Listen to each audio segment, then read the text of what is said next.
Narrated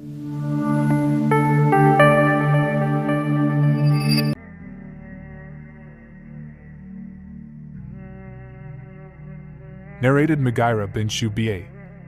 Once I was traveling with the Prophet, peace be upon him, and he said, "O Mughira, take this container of water." I took it, and Allah's Messenger, peace be upon him, went far away till he disappeared. He answered the call of nature and was wearing a Syrian cloak. He tried to take out his hands from its sleeve, but it was very tight, so he took out his hands from under it. I poured water, and he performed ablution like that for prayers and passed his wet hands over his cuff socks made from thick fabric or leather, and then prayed.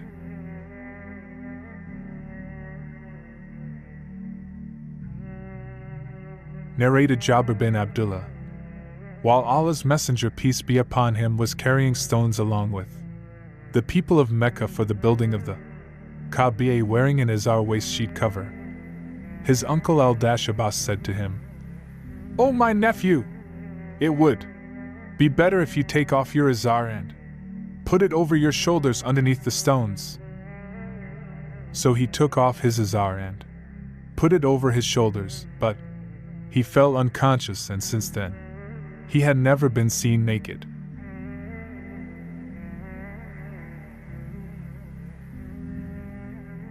Narrated Abu Hurairah. A man stood up and asked the Prophet, peace be upon him, about praying in a single garment. The Prophet, peace be upon him, said, "Has every one of you 2 garments?" A man put a similar question to Umar, on which he replied, "When Allah makes you wealthier, then you should clothe yourself properly during prayers. Otherwise one can pray with an izar and a raida, a sheet covering the upper part of the body.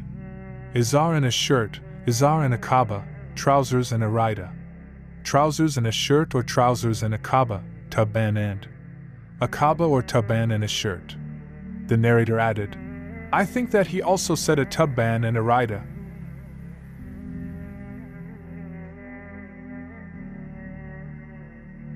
Narrated Ibn Umar.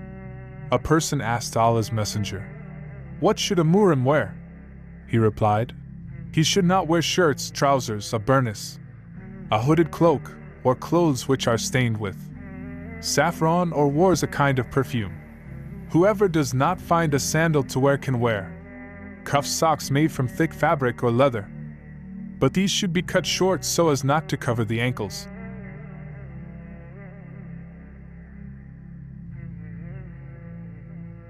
Narrated Abu Sa'id al-Khudri.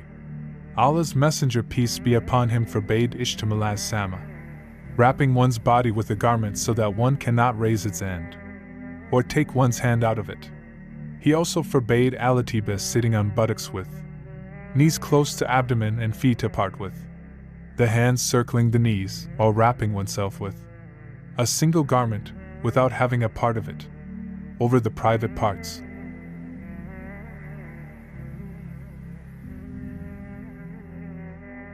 Narrated Abu Hurairah.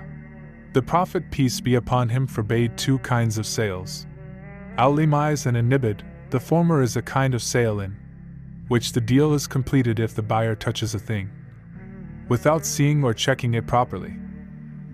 The latter is a kind of a sale in which the deal is completed when the seller throws a thing towards the buyer, giving him no opportunity to see, touch, or check it, and the Prophet, peace be upon him, forbade also ishtimal as-sama and al-atibah in a single garment.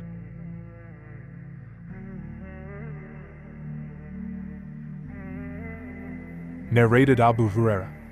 On the day of Nar, 10th of Dhul Hijjah, in the year prior to the last Hajj of the Prophet, peace be upon him, when Abu Bakr was the leader of the pilgrims in that Hajj, Abu Bakr sent me along with other announcers to Mina to make a public announcement.